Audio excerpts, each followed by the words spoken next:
جس طرح اس وقت دیکھتے ہیں اور یہ خیال کرتے ہیں کہ غالباً مسلمانوں میں یہ احساس پیدا ہوا کہ ان کی ایک مذہبی ریاست ہونی چاہیے، اس مذہبی ریاست کے پس منظر میں ان کی بعض ایسی چیزیں کار فرما تھیں جن کو وہ خالص مذہب یا نظریے کے حوالے سے اہمیت دیتے تھے، یہ بہت بعد کی چیزیں ہیں۔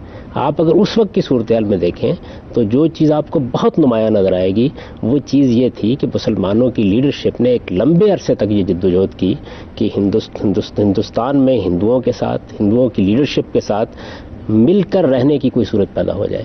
یعنی ظاہر ہے کہ یہ بالکل نظر آ رہا تھا کہ جب انگریز یہاں سے جائیں گے تو ہندوستان کا اقتدار بہادر شاہ ظفر کو منتقل نہیں ہو جائے گا، اس کی اولاد کو منتقل نہیں ہو جائے گا، بلکہ یہ اکثریت کی بنیاد پر اسی قوم کو منتقل ہوگا۔ جمہوری انقلاب دنیا میں برپا ہو چکا تھا، جب دنیا میں جمہوری انقلاب برپا ہو گیا، نیشن سٹیٹ کا تصور پیدا ہو گیا، تو اس کا ایک لازمی نتیجہ یہ تھا کہ جتنی قومیتیں بھی موجود تھیں ان کے اندر بھی یہ احساس پیدا ہو کہ وہ اپنے حقوق کے لیے کچھ نہ کچھ حفاظت کا اہتمام کر لیں۔ تو تین چیزیں بڑی بنیادی حیثیت رکھتی ہیں۔ پہلی چیز یہ ہے کہ پچھلی صدی کے دوران میں جب پاکستان بنا، میں اس صدی کا ذکر کر رہا ہوں، اس صدی کے دوران میں نیشن سٹیٹ کا، قومی ریاست کا تصور دنیا میں عمومی طور پر قبول کر لیا گیا تھا۔ اکثریت کی بنیاد پر جمہوری حکومتوں کے قیام کا فلسفہ بھی بڑی حد تک لوگوں کے ہاں عام ہو چکا ہوا تھا۔ پھر دوسری جنگ عظیم کے بعد جو مختلف عوامل پیدا ہو گئے تھے، ان عوامل نے مل کر اس طرح کی ریاستوں کی تشکیل کے مواقع بھی پیدا کر دیے تھے۔ یہ جو ساری چیزیں ہیں، ان سب چیزوں نے مل کے مسلمانوں کے اندر بھی یہ احساس پیدا کیا کہ وہ اپنے حقوق کی حفاظت کے لیے کچھ اہتمام کریں۔ انہیں یہ احساس ہوتا تھا کہ ہندو اکثریت ہے اور ہندوؤں کے بارے میں کچھ بہت اچھا رویہ نہیں تھا مسلمانوں کا بھی، اور مسلمانوں کے معاملے میں ہندوؤں کا رویہ بھی اچھا نہیں تھا۔ یعنی دونوں قومیں ایک دوسرے کے بارے میں اعتماد کے بحران میں مبتلا تھیں۔ اعتماد کا بحران جب مختلف قوموں، مختلف قومیتوں کے مابین پیدا ہو جائے تو اس کا ایک لازمی نتیجہ یہ نکلتا ہے کہ پھر آپ اپنے حقوق کی حفاظت کے لیے مطالبات پیش کرتے چلے جاتے ہیں۔ دوسرا فریق اگر عالی ظرفی سے کام لے، بلند ہمتی سے کام لے، آگے بڑھ کر وسعت نظر کے ساتھ معاملات کر لے تو پھر آپ اکٹھے رہ سکتے ہیں۔ اگر ایسا نہ ہو سکے اور جس طرح کے بدقسمتی سے اس طرح نہیں ہو سکا تو پھر علیحدگی کی تحریکیں پیدا ہو جاتی ہیں، اور اس میں اس موقع کے اوپر شناخت کا جو عامل بھی قوی ہوگا وہ اپنا کام کر دے گا۔ تو ہندوستان میں مسلمان چونکہ بہرحال اپنی ایک مذہبی شناخت بھی رکھتے تھے، ہندوؤں کے مقابلے میں اسی شناخت کو زیادہ نمایاں ہونا تھا، وہ نمایاں ہوئی۔ میں اس کو بالکل ایک فطری عامل کی حیثیت دیتا ہوں۔ میرے نزدیک صورتحال یہ نہیں ہوئی تھی کہ مسلمانوں نے مل بیٹھ کر یا ان کی قیادت نے مل بیٹھ کر ایک اسلامی ریاست کا خواب دیکھا تھا، اس کے خد و خال طے کیے تھے، پھر اس کے لیے جدوجہد کا لائحہ عمل بنایا تھا اور پھر وہ میدان میں نکل کھڑے ہوئے تھے۔ یہ خالصتاً قوموں کے مابین حقوق کی جنگ تھی جو آہستہ آہستہ پاکستان کے تصور پر منتج ہوئی۔ اچھا، پاکستان کا مطلب لا الہ الا اللہ، اس نعرے میں کس حد تک صداقت ہے؟ میں جب بھی کبھی سیاسی تحریکوں کا جائزہ لیتا ہوں تو میرا احساس یہ ہوتا ہے کہ اس میں ایک تو خواص کا نقطہ نظر ہوتا ہے یا لیڈرشپ کا نقطہ نظر ہوتا ہے۔ لیڈرشپ کا نقطہ نظر عام طور پر عوام کے نقطہ نظر سے بہت مختلف ہوا کرتا ہے۔ جس وقت لیڈرشپ نے پاکستان کا تصور پیش کرنا شروع کر دیا، ایک علیحدہ ریاست کے خط و خال کچھ واضح ہونا شروع ہو گئے، اور اس میں جس طرح کہ میں نے آپ سے عرض کیا ہے کہ مسلمانوں کا مسلمان ہونا ایک بنیادی عامل کی حیثیت سے نمایاں ہونا شروع ہو گیا، تو عوام نے اس میسج کو یا اس پیغام کو اسی طرح قبول کیا۔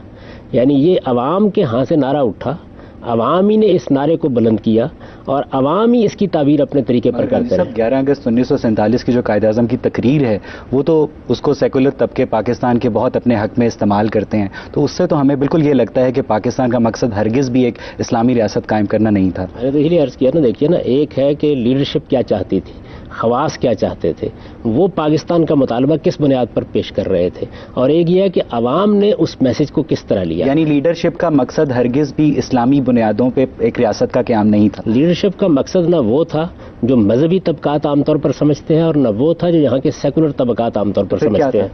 قائد اعظم کی آپ تقریروں کا اگر مطالعہ کریں تو یہ بات بالکل واضح ہو جاتی ہے کہ وہ دراصل مسلمانوں کے حقوق کی حفاظت کی جنگ لڑ رہے تھے۔ ان کا مسئلہ یہ تھا کہ وہ یہ محسوس کر چکے تھے کہ ہندوستان میں ہندوؤں کی قیادت جتنی تنگ نظر ہے، جتنی کم ظرف ہے، اس کے مقابلے میں مسلمانوں کے حقوق کی حفاظت کی کوئی توقع نہیں کی جا سکتی۔ یہ پے در پے تجربات سے ان سے واضح ہوتا چلا گیا۔ چنانچہ اس کے بعد وہ رد عمل ان کے اندر پیدا ہوا کہ وہ کم سے کم جن علاقوں میں مسلمانوں کی اکثریت ہے ان کی حفاظت کا اہتمام کر لیں۔ اگر آپ ان کی پوری جدوجہد کا مطالعہ کریں تو یہ بات بالکل واضح ہو جاتی ہے۔ اب اس کے بعد ان کے ذہن میں ریاست کا تصور کیا تھا؟ دیکھیے، 3 صورتیں ہو سکتی ہیں۔ ایک صورت یہ ہے کہ آپ شخصی حکومت کا تصور قائم کریں. شخصی حکومت کا مطلب کیا ہے کہ کوئی ایک شخص ہے جس کی بادشاہت قائم ہونی ہے, کوئی ایک خاندان ہے جس کی بادشاہت قائم ہونی ہے. وہ اکبر اعظم ہوگا تو دین الہی کا نفاذ ہو جائے گا, وہ عالمگیر ہوگا تو جو اس کا شریعت کا تصور ہے اس کے مطابق وہ نافذ ہو جائے گی. دوسری صورت یہ ہو سکتی ہے کہ آپ طبقاتی حکومت کا تصور اپنے یہاں رکھتے ہوں, مثلا طبقہ علماء کی حکومت, فوج کی حکومت, کسی خاص گروہ کی حکومت. قائد اعظم کے ذہن میں کیا چیز تھی؟ ایک جمہوری حکومت. جب ایک جمہوری حکومت آپ قائم کرتے ہیں تو اس کا ایک لازمی نتیجہ یہ تھا کہ یہاں پر مسلمانوں کی بہت بڑی اکثریت ہے. یعنی جن صوبوں میں وہ پاکستان کو بنتا ہوا دیکھ رہے تھے, جن علاقوں میں پاکستان کو بنتا ہوا دیکھ رہے تھے, ان تمام علاقوں میں یہ بات بالکل واضح تھی کہ وہاں مسلمان بہت بڑی اکثریت میں ہیں. چنانچہ ان سے جب بھی یہ بات پوچھی گئی تو انہوں نے بالکل جمہوری اسپرٹ کے مطابق یہ جواب دیا کہ جب مسلمان اکثریت میں ہوں گے, مسلمان حکومت بنائیں گے, مسلمان اسمبلی میں بیٹھیں گے, مسلمان پارلیمنٹ کو تشکیل دیں گے, تو یہ کیسے ہو سکتا ہے کہ وہ قانون بناتے وقت اللہ کے قانون کو نظر انداز کر دیں؟ یہ ہو نہیں سکتا. یعنی وہ بالکل اس کو جمہوری اسپرٹ میں دیکھ رہے تھے, اور میرے خیال کے مطابق یہی وہ چیز ہے کہ جس کو بعد کے لوگ اس طریقے سے سمجھ نہیں سکے. جو کچھ انہوں نے 11 اگست کی تقریر میں کہا اس میں سیکولرزم معلوم نہیں کہاں سے پڑھ لیا جاتا ہے. وہ تو اصل میں اگر آپ اس کے پورے پس منظر کو سامنے رکھ کے دیکھیں تو وہ یہاں اقلیتوں کے حقوق کے تحفظ کی بات کر رہے ہیں. یعنی وہ یہ بتا رہے ہیں کہ اس پاکستان میں مذہب کی بنیاد پر لوگوں کے ساتھ تفریق کا معاملہ نہیں کیا جائے گا.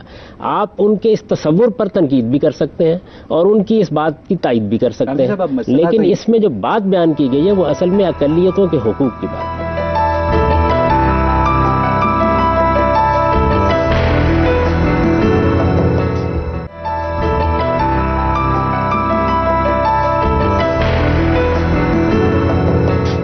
صاحب مسئلہ یہ ہے کہ پاکستان کے جو مذہبی علماء قیام پاکستان سے قبل پاکستان کے قیام کی مخالفت کرتے تھے, جن میں پاکستان کی سب سے بڑی مذہبی جماعت بھی شامل ہے, آج وہی لوگ پاکستان کے اسلامی تشخص پر اصرار کرتے ہیں.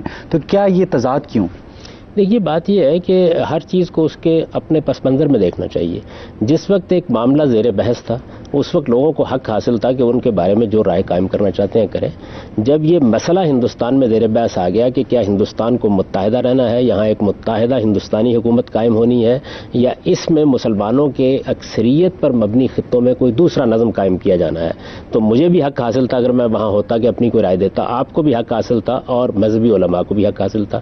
مذہبی علماء میں سے بہت سے ایسے تھے کہ جو اس نقطہ نظر کے حامی تھے کہ پاکستان کی ریاست قائم ہو جانی چاہیے, بہت سے ایسے تھے کہ جو اس کے اختلاف کر رہے تھے. یہ دونوں چیزیں اس وقت موجود تھیں. جب پاکستان بن گیا تو پاکستان بن جانے کے بعد بھی اس ایک دوسرا دور شروع ہوا. اس دوسرے دور میں بھی ہر ایک کو حق حاصل ہے کہ وہ اپنا نقطہ نظر بیان کرے. سوال یہ ہے کہ آپ اس پاکستان کو کوئی شخصی حکومت بنا کے قائم رکھنا چاہتے ہیں, آپ کسی طبقے کے اس کو حوالہ کرنا چاہتے ہیں, یا اس میں ایک جمہوری حکومت قائم کرنا چاہتے ہیں؟ اصلی سوال جمہوریت کی گنجائش ہے. اسلام تو جمہوری حکومت ہی کا داعی ہے. دیکھیے نا, قرآن مجید نے بڑی وضاحت کے ساتھ یہ بیان کر دیا کہ امرہم شورا بینہم, مسلمانوں کا نظم اجتماعی نہ کسی خاندان کی بنیاد پر قائم ہوگا, نہ کسی فرد کی بنیاد پر قائم ہوگا, نہ کسی جرنیل کی بندوق کی بنیاد پر قائم ہوگا. مسلمانوں کا نظم اجتماعی ان کے باہمی مشورے اور ان کی رائے کی بنیاد پر قائم ہوگا. اسلام کا یہ مطالبہ نہیں ہے, تو اگر اکثریت کسی ہندو کو پاکستان میں پریزیڈنٹ بنا لے تو کیا یہ اسلامی لحاظ سے جائز ہوگا؟ اسلام کو اس پر کوئی اعتراض نہیں ہے. دیکھیے اکثریت نے اگر کسی پہ اعتماد کر لیا ہے اور آپ محسوس کرتے ہیں کہ وہ اس اعتماد کا مستحق ہے تو اس پر اسلام کو کیا اعتراض ہے؟ یعنی مسلمانوں نے فیصلہ کرنا ہے. سوال یہ ہے کہ اگر مسلمان یہ سمجھتے ہیں کہ ہماری ریاست کا سربراہ کسی اور آدمی کو ہونا چاہیے, ہماری عدلیہ کا سربراہ کسی دوسرے مذہب کے پیروں کو ہونا چاہیے, جسٹس کارنیلیس ہماری عدلیہ کے سربراہ رہے, فیصلے کرتے رہے, اسلامی قانون سے متعلق فیصلے بھی کرتے رہے, ان کے فیصلے سنہری حروف سے لکھے جاتے ہیں, تو اس سے کیا فرق واقع ہوتا ہے؟ اصل میں اس طرح کی بہت سی چیزیں ایسی ہیں جو اسلام کے اس طرح مطالبات نہیں تھے, لیکن ہم نے ان کو بڑی اہمیت دی اور اہمیت دے کے ان کو اصل مسئلہ بنا لیا. آپ مجھے یہ بتائیے کہ اگر پاکستان میں مسلمان بستے ہیں, ان کی ایک بہت بڑی اکثریت ہے, وہ اگر پارلیمنٹ میں بیٹھے ہوئے ہیں, ان کو کسی کو اعتماد کا ووٹ دینا ہے, وہ محسوس کرتے ہیں کہ وہ کسی دوسرے مذہب کے آدمی کو اس وقت معاملات چلانے کے لیے زیادہ قابل اعتماد سمجھتے ہیں. سیاست میں تو فیصلے اسی اصول پر ہوتے ہیں نا, اس پر کیا اعتراض ہے؟ پارلیمنٹ کی اکثریت کو قانون بنانا ہے. جب کوئی شرعی قانون زیر بحث آئے گا تو مسلمان کیا سب کے سب مل کر قرآن مجید کے خلاف قانون سازی کر ڈالیں گے؟ میرا نقطہ نظر یہ ہے کہ یا تو آپ ایک جمہوری ریاست قائم کیجئے اور یا پھر شخصی حکومت قائم کر لیجیے یا کسی طبقے کی حکومت قائم کر لیجیے. اگر آپ کو جمہوری حکومت قائم کرنی ہے تو پھر آپ کو پہلے سے کچھ چیزیں طے کرنے کی ضرورت نہیں ہوتی. لوگوں پر چھوڑیے وہ کیا فیصلہ کرتے ہیں, کیا رائے قائم کرتے ہیں, اور وہ کیا قانون بناتے ہیں, کیا ضابطہ بناتے ہیں. آپ نے جو کہا کہ قائد اعظم کی تقریر سے متعلق کہ وہ اقلیتوں کے حقوق کے بارے میں ہے, میں اس سلسلے میں بات کرنا چاہوں گا. اس کی ورڈنگ یہ ہے کہ جس طرح soon there will be a time when Hindus will cease to be Hindus and Muslims will cease to be Muslims, not in their personal sense because it is their personal affair, not in their religious sense, but in the political sense as the citizens of the state. اس سے بہتر secularism کی definition میں نے نہیں دیکھی آج تک. اور دوسرا آپ نے کہا کہ اس کے معنی کیا ہے؟ اس کے معنی یہ ہے کہ سیاسی لحاظ سے اور سیاسی حقوق کے لحاظ سے کسی کے ساتھ کوئی تفریق نہیں قائم کی جائے. تو یہی سیکولرزم ہے. اچھا, اب سوال یہ ہے کہ کیا کوئی یہ اسلام کے خلاف بات انہوں نے کر دی ہے؟ نہیں, سوال یہ نہیں ہے. اسلام میں رسالت مآب صلی اللہ علیہ وسلم نے میثاق مدینہ لکھا, سب سے پہلی دستاویز ہے جو یثرب میں آ کر رسالت مآب صلی اللہ علیہ وسلم نے لکھی. اس کے اندر جتنی بھی وہاں مذہبی اقلیتیں تھیں, اگر آپ اقلیتی کا لفظ استعمال کر لیں, یا مذہبی گروہ تھے یا مذہبی جماعتیں تھیں, ان سب کے حقوق تسلیم کر لیے گئے اور برابر کے حقوق کے ساتھ لوگ شریک ہوئے. آپ اس میثاق کو پڑھیے. میرا احساس تو یہ ہے کہ بالکل ٹھیک ٹھیک قائد اعظم نے اپنی تقریر میں اس کی تعبیر کر ڈالی. یعنی اس میں کیا چیز ہے جو اس کے خلاف کہی گئی ہے, اور اس کے لیے آپ سیکولرزم کا لفظ استعمال کرتے ہیں. میں کہتا ہوں وہ ٹھیک اسلام کا منشا ہے جس کو انہوں نے بیان کر دی. ٹھیک ہے, ہم مان لیتے ہیں کہ اسلام سیکولرزم کے بالکل اس کو فیور کرتا ہے. آپ نے یہ بھی کہا کہ کوئی صدر یا وزیر اعظم غیر مسلم بھی ہو سکتا ہے اگر اکثریت چاہے تو ہم سیکولر کیوں نہیں بناتے اسٹیٹ کو؟ دیکھیے, میرے نزدیک اسٹیٹ کو جس طریقے سے اپنے مذہب کا اس طرح اعلان نہیں کرنا چاہیے, اسی طریقے سے اس کو سیکولرزم کا اعلان بھی نہیں کرنا چاہیے. یا تو ریاست جمہوری ہوگی. آپ ترکی کو دیکھیے, وہاں کیا ہوا ہے. کیا آپ اس کو جمہوریت کے مطابق سمجھتے ہیں کہ میں اگر اپنے مذہب کے تقاضوں کے لحاظ سے ایک لباس پہننا چاہتا ہوں تو مجھے اس کی اجازت نہ دی جائے؟ اصل میں یہ دونوں انتہائی قابل مذمت ہیں. آپ کو جمہوری حکومت قائم کرنی ہے تو جمہور کو فیصلہ کرنے دیجیے, اور جمہور قانون بنائیں گے, اور وہ قانون بہرحال پورے ملک پر نافذ ہوگا. اس کی کوئی بنیادیں ہوں گی, ان بنیادوں کے لحاظ سے اس قانون کو اچھا یا برا قرار دیا جائے گا. اگر فرض کر لیجئے کہ ہم مسلمان پارلیمنٹ میں اکثریت میں ہیں, تو کیا ہم کو حق حاصل نہیں ہے کہ ہم اپنے نقطہ نظر کے مطابق قانون بنائیں؟ دنیا میں جہاں کہیں بھی اکثریت ہوگی, امریکہ میں جو قانون بنتے ہیں وہاں کی سینٹ جب قانون سازی کرتی ہے تو کیا ہمارے مذہب کے مطابق کر دیتی ہے؟ وہ جس نقطہ نظر کو درست سمجھتے ہیں اس کے مطابق قانون سازی کر دیتے ہیں. لیکن آپ ریاست پر پہلے سے ایک چھاپ کیوں لگاتے ہیں کہ وہ یا اسلامی ہونی چاہیے یا سیکولر ہونی چاہیے؟ میں یہ کہتا ہوں کہ یہ خود خلاف فطرت چیز ہے. یہ ریاست کو پہلے سے ایک چیز کا پابند کرنا ہے, وہ یا تو شخصی ہوگی. میں نے جس طرح کی عرض کیا کہ اکبر اعظم ہوگا تو اپنا دین الہی نافذ کر دے گا, شخصی حکومتیں تو ایسی ہوتی ہیں. اورنگزیب ہوں گے تو اپنا شرعی تصور نافذ کر دیں گے. یا وہ جمہوری ہوگی. اگر وہ جمہوری ریاست ہے تو اس کو آزادی سے اپنا کام کرنے دیجیے. ریاست کا اوریجن سوشل کانٹریکٹ پہ بیس کرتا ہے, اور ریاست اٹ سیلف باؤنڈ ہے. ریاست میری پرسنل لبرٹیز, میرا بلیف اور مجھے بولنے کی آزادی مجھے نہیں چھین سکتی. یہ میری پرسنل آزادیاں ریاست کیوں چھینتی ہے؟ اب ہوتا یہ ہے کہ آپ کہہ رہے ہیں نہیں ہونا چاہیے نا, آپ ریاست کو سیکولر قرار دے دیں گے. اکثریت اگر کوئی قانون بنائے تو ٹھیک ہے. اب اکثریت کو یہ حق حاصل نہیں ہے کہ وہ مذہب کے اوپر, پرسنل بلیف کے اوپر تنقید کرے اور اس کی بنیاد پہ میرے اوپر پابندیاں لگائے اور مجھے پکڑے. یہ اختیار نہیں ہے کہ اکثریت کو قانون بنانے کا حق ہے, آپ کی رائے کو کچھ کہنے کا حق نہیں ہے. ایک جمہوری ریاست میں ہم اکثریت کی بنیاد پر اکثریت کی رائے سے قانون بناتے ہیں. آپ کو حق دیتے ہیں کہ آپ اس پہ تنقید کریں, آپ اس کی غلطی واضح کریں, آپ لوگوں کو قائل کریں. ہو سکتا ہے آج اکثریت ایک نقطہ نظر کی حامل ہو, کل آپ کی تبلیغ و تلقین اور تعلیم کے نتیجے میں اکثریت ایک دوسرے نقطہ نظر کی حامل ہو جائے. آپ اس سے ایک جمہوری ریاست میں آپ آخر اس کا کیسے دفاع کرتے ہیں کہ ایک جمہوری حکومت قائم ہوتی ہے ترکی میں, وہ جمہوری حکومت یہ قانون بناتی ہے کہ اب بچیاں اسکارف لے کر آ سکتی ہیں. یہ نہیں کہہ رہی کہ اسکارف لینا لازم ہے, یہ کہہ رہی ہے کہ وہ اپنے نقطہ نظر کے مطابق اسکارف لے کر یونیورسٹی میں آ سکتی ہیں. عدالت اس کے خلاف فیصلہ کرتی ہے. تو میں تو اس کے خلاف بھی اتنا ہی احتجاج کروں گا جتنا آپ پر کوئی مذہبی پابندی لگائی ہے تو اس کی بنیاد پر احتجاج. آپ مجھے یہ بتائیں کہ اب تک دنیا نے جتنی سیاست میں ترقی کی ہے اس کی بنیاد پر دنیا کہاں پہنچی ہے؟ دنیا یہاں پہنچی ہے کہ ریاست کو جمہوری اصولوں کے اوپر قائم ہونا چاہیے. جس وقت آپ اس کے اوپر کوئی چھاپ لگا دیتے ہیں پہلے سے, تو آپ دوسروں کے اوپر ظلم کرتے ہیں, زیادتی کرتے ہیں, ان کے نقطہ نظر کو بزور بازو دبانے کی کوشش کرتے ہیں, آپ پرسیکیوشن کرتے ہیں. یہ سارا کام سیکولر سٹیٹس بھی کرتی ہیں اور مذہب کے نام پر بننے والی ریاستیں بھی کرتے ہیں. آپ ایک جمہوری حکومت کے دائی کیوں نہیں بنتے؟ میں کہتا ہوں قائد اعظم یہ کہتے تھے, چونکہ ان کے سامنے جب یہ سوال کیا گیا کہ اب پاکستان میں شریعت نافذ ہوگی, اب دیکھیے انہوں نے جواب کیا دیا. انہوں نے کہا کہ یقیناً ہوگی. کیوں؟ اس لیے کہ مسلمان یہاں اکثریت میں ہیں. جب وہ قانون بنانے کے لیے بیٹھیں گے تو شریعت کے خلاف قانون کیسے بنا دیں گے؟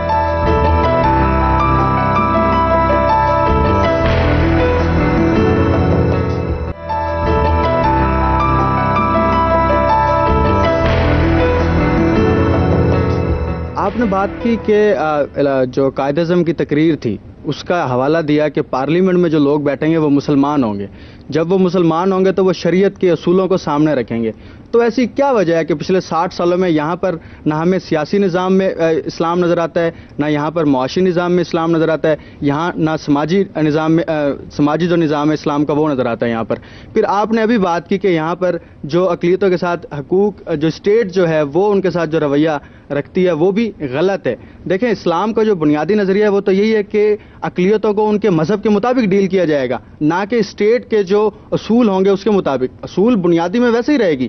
اب ایسا تو نہیں ہے کہ ایک جو نان مسلم ہے اس کے جو یہاں پر رہنے کے انداز ہیں وہ ویسے ہی ہوں جیسے نان مسلم اسٹیٹ میں ہونے چاہیے. وہ تو نہیں ہے، بنیادی اصول تو وہی ہوں گے، لیکن جو اس کی ٹریٹمنٹ ہوگی یا وہ کوئی گناہ کرتا ہے جو بھی کرتا ہے وہ اس کے قوانین کے مطابق ہوں گے. اسلام کا یہ بنیادی نظریہ ہے. آپ وہ ساری باتیں کریں تو اسلام کے بنیادی نظریات سے آپ اختلاف نہیں کر رہے؟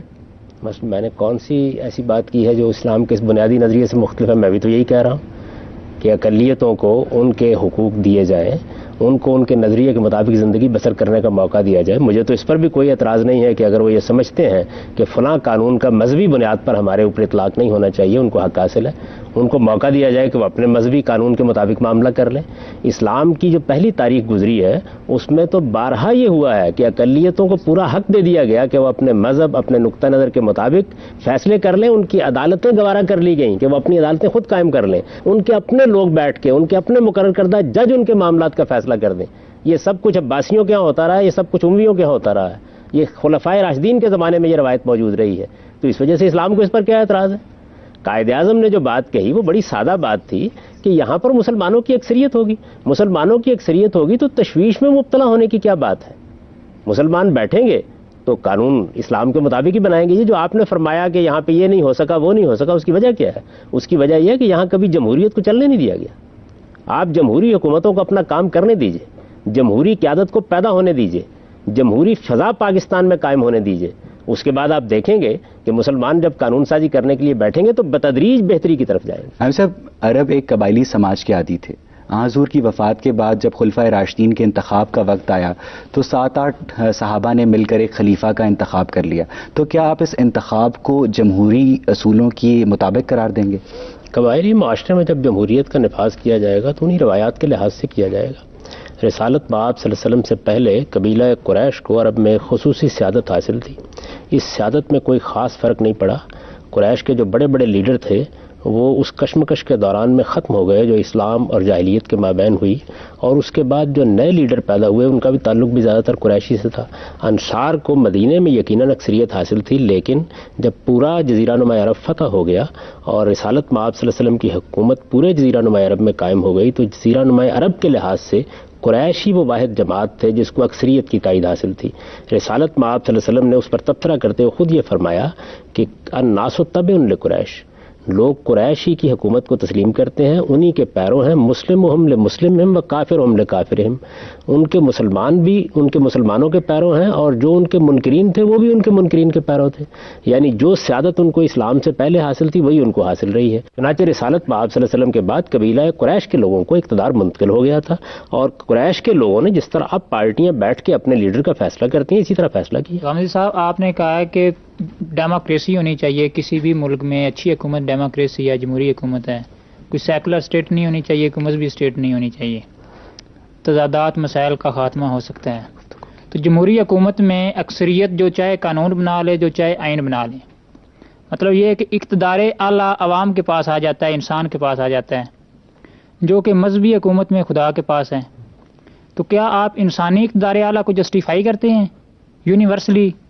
اگر انسانی اقتدار اعلیٰ کو جسٹیفائی کیا جاتا ہے تو کیا خدا کا رول ختم ہو جاتا ہے؟ جس طرح اگر اکثریت مسلمانوں کی ہے تو مسلمان کسے کہتے ہیں؟ وہ جو خدا کی حکومت کو اپنے اوپر مانتا ہے. تو جب مسلمانوں کی اکثریت ہے تو خدا کی وہ حکومت جو میرے اوپر قائم ہے وہ اجتماعی زندگی میں ظہور پذیر کیوں نہیں ہوگی؟ اس کے لیے آئین میں یہ الفاظ لکھنے کی کیا ضرورت ہے؟ اور اگر اکثریت مسلمان نہیں ہے، وہ خدا کی حکومت کو تسلیم نہیں کرتی تو پھر اس کے بعد آپ آئین میں لکھ لیجئے سوائے منافقت کے اور کوئی چیز وجود میں نہیں آئے گی.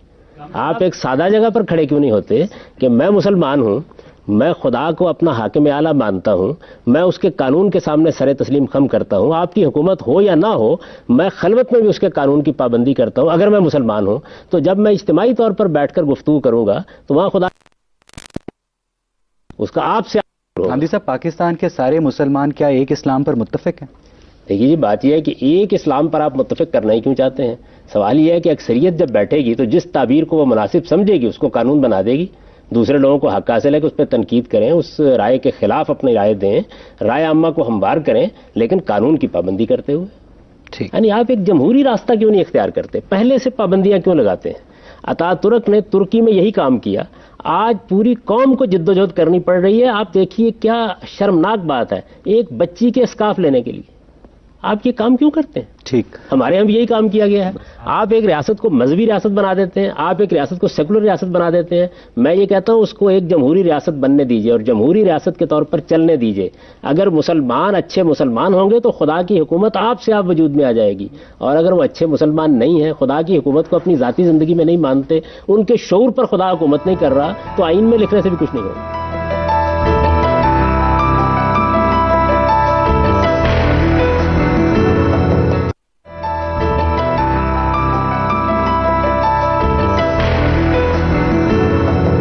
صاحب, ابھی آپ نے ذکر کیا تھا کہ اگر کوئی غیر مسلم اکثریت کے چناؤ کے ساتھ صدر مملکت کے منصب پہ فائز ہوتا ہے تو اسلام اس چیز کی اجازت دیتا ہے. تو کیا آپ یہ سمجھتے ہیں کہ غیر مسلم اسلامی ریاست میں اسلام کے اصولوں کی حفاظت کر پائے گا؟ ایک مسلمانوں کی ریاست میں پارلیمنٹ کے پاس اختیار ہے, فرد واحد کے پاس تو ہوتا نہیں. جمہوری ریاست میں پارلیمنٹ کو فیصلے کرنے ہیں. تو پھر تو آپ کا بنیادی نقطہ جو لا الہ الا اللہ, آپ تو اسی کے تضاد میں جا رہے ہیں کہ یہ جو پاکستان ہم نے حاصل کیا, ہم نے تو اسی نظریے پہ حاصل کیا. تو یہ جو آپ اس پر تو میں پہلے تبصرہ کر چکا ہوں کہ ایک بانیان پاکستان کا نقطہ نظر تھا, وہ تو ایک جمہوری ریاست قائم کرنا چاہتے تھے, اور وہ اسلام کے بارے میں بھی بالکل واضح تھے.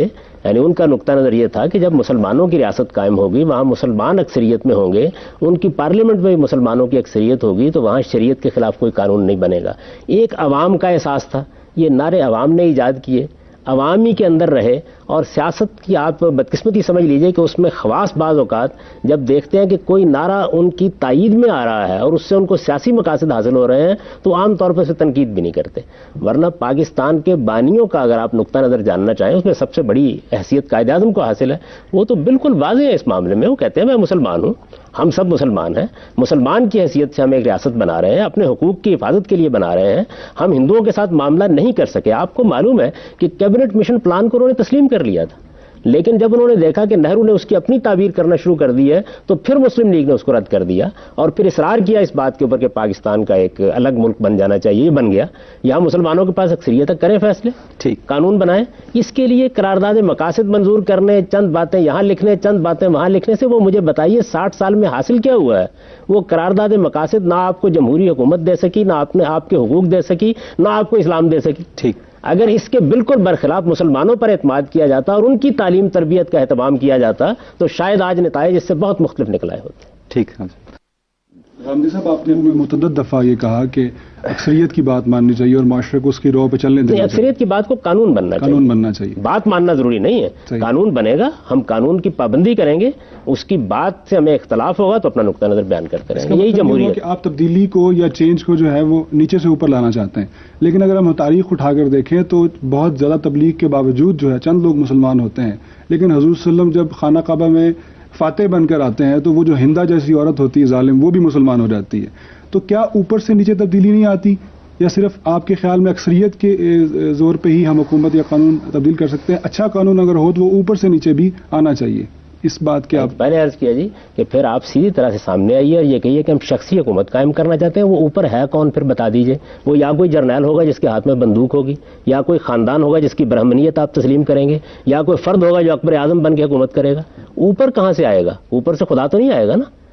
تو اوپر کی حکومت کا مطلب کیا ہے؟ حکومت یا تو جمہور منتخب کریں گے اور یا کسی خاندان کی حکومت قائم ہو جائے گی. پھر تو یہ کرنا چاہیے تھا کہ بہادر شاہ ظفر کی اولاد میں سے کسی کا انتخاب کر کے اس کو پاکستان کا سربراہ بنا دیا جاتا, پھر اوپر سے آپ نے جو کرنا تھا کر لیتے. ٹھیک, اگر جمہوری حکومت ہے تو پھر تو نیچے سے سب کچھ میں ہو. آپ سے صرف اور صرف یہ کوشچن کرنا چاہتی ہوں کہ ٹوڈے ہم لوگ کہاں کھڑے ہیں, فیوچر کیا ہوگا پاکستان کا؟ آپ اپنی قوم کی تعلیم کا اہتمام کریں.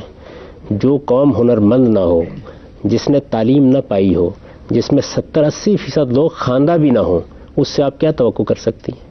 اگر آپ ایک اچھی جمہوری حکومت قائم کرنا چاہتے ہیں, اس کے لیے بھی ضروری ہے کہ اپنی قوم کو ایجوکیٹ کریں. جب کسی قوم میں تعلیم عام نہ ہو, جب کسی قوم میں ہنرمند لوگ موجود نہ ہوں, جب کسی قوم میں انحطاط اور زوال آ جائے, تو کچھ دانشور ہوتے ہیں اقلیت میں جو ابتدا کرتے ہیں, ان کو ابتدا کرنی چاہیے. آپ نے یہ دیکھا کہ یہاں پر ججوں کی بحالی کا مسئلہ پیدا ہوا, ایک اقلیت تھی جو میدان میں نکلی, اس نے آواز بلند کی. وکیلوں کا ایک چھوٹا سا گروہ تھا, وہ زیادہ تعداد میں نہیں ہے, کروڑوں کی آبادی کے مقابلے میں لاکھ ہوں گے, 1.5 لاکھ ہوں گے, یہ کوئی حیثیت نہیں رکھتے. تو جو دانشور لوگ ہیں ان پر ذمہ داری ہوتی ہے کہ وہ قوم کو ایجوکیٹ کرنے کے لیے نکلیں. ہمارے ہاں بدقسمتی کیا ہوئی ہے, ہم سیاسی نعرے لگاتے ہیں, ہنگامہ اور احتجاج کے سوا ہمیں بات کہنے کا کوئی اور طریقہ ہی نہیں آتا. ہمیں چاہیے یہ تھا کہ ہمارے جتنے دانشور ہیں وہ تعلیم کو اپنا اصلی ہدف قرار دیتے, ریاست کو بھی اس کے لیے مجبور کرتے. جتنی تعلیم پھیلے گی اس کے لحاظ سے تہذیب آئے گی, شرافت آئے گی, اس کے لحاظ سے آپ کے ہاں جاہلیت کا خاتمہ ہوگا, اور اس کے لحاظ سے ہی آپ کے ہاں جمہوری اقدار بھی مستحکم ہوں گی. تو اصل میں ٹارگٹ اس کو کرنا چاہیے. ٹھیک سر. میرا کوسچن جو ہے وہ آبجیکٹو ریزولوشن قرارداد مقاصد کے حوالے سے ہے. سر, جب کانسٹیٹیوئنٹ اسمبلی نے جو ہے وہ اس کو جو ہے ایک لیجسلیشن کی تھی, تو اس کی کیا کیپیسٹی تھی؟ کامدی صاحب, میں ان کی بات کو اس طرح یہاں سیکنڈ بھی کروں گا کہ جو قرارداد مقاصد تھی وہ ایک عامر کے دور میں آئین میں شامل کی. کب شامل ہوئی یہ تو بات کی بحث ہے, لیکن جن لوگوں نے اس کو منظور کیا تھا وہ یقیناً اس قوم کے منتخب لوگ تھے. ان کو حق حاصل تھا کہ وہ ایک قرارداد منظور کرتے, اگرچہ میرے نزدیک اس کی کوئی ضرورت نہیں تھی. یعنی میں تو آپ سے بار بار یہ عرض کر رہا ہوں کہ بانیان پاکستان کا جو تصور تھا وہ نہایت فطری تصور تھا. اگر ہم نے اس کو قبول کر کے آگے بڑھایا ہوتا تو یہاں جتنا خلفشار پیدا ہوا ہے وہ کبھی پیدا نہ ہوتا. جو مذہب اور غیر مذہب کی کشمکش یہاں پیدا ہوئی ہے وہ بھی کبھی وجود میں نہ آتی. جو ہماری مذہبی جماعتوں نے یہاں انتہا پسندی پیدا کی ہے وہ بھی کبھی پیدا نہ ہو سکتی, اگر ہم اس اصول کو مان لیتے کہ بانیان پاکستان اس کو ایک جمہوری ریاست بنانا چاہتے تھے. جمہوری ریاست کے اصول کو آپ تسلیم کر لیں, آپ کے دستور کو بھی اسی اصول پر بننا چاہیے تھا, اکثریت کی رائے فیصلہ کن ہونی چاہیے تھی. اور مجھے پورا اطمینان ہے, جیسے قائد اعظم کو پورا اطمینان تھا کہ اگر مسلمانوں کی اکثریت پارلیمنٹ میں بیٹھی ہوئی ہے تو کوئی قانون قرآن و سنت کی ہدایت کے خلاف نہیں بن سکتا. صاحب یہاں پہ ہم آج کی گفتگو کا اختتام کریں گے. ناظرین, آج ہم نے پاکستان کی نظریاتی اساس اور اس کے اپلائیڈ ایسپیکٹس پہ گفتگو کی. غامدی صاحب کا یہ کہنا کہ پاکستان میں جمہوری عمل کو چلنے دینا ہی پاکستان کے استحکام کے لیے بہت ضروری ہے, ہمارے لیے قابل غور ہے, کیونکہ ایسا نہ کرنے کی صورت میں پاکستان میں مسائل میں دن بدن اضافہ ہی ہوگا بلکہ کمی نہیں ہوگی. حقیقت کے آئینے میں اس قنوتیت کا عکس اگر ہم برعکس دیکھنا چاہتے ہیں تو ہمیں آئینہ توڑنے یا بدلنے کی بجائے اپنے اپنے گریبانوں میں رینگتے آستین کے سانپوں کو دودھ پلانے کی بجائے مارنا ہوگا. کامل لگن اور ایمانداری سے اپنے حالات کو سنوارنا ہوگا اور اپنے وطن کی جانب بڑھتے ہوئے ہر ابرہا کو خود ابابیلے بن کر تباہ و برباد کرنا ہوگا. اس کے ساتھ ہی اپنے میزبان اویس اقبال اور پروگرام غامدی کی پوری ٹیم کو اجازت دیجیے. خدا حافظ.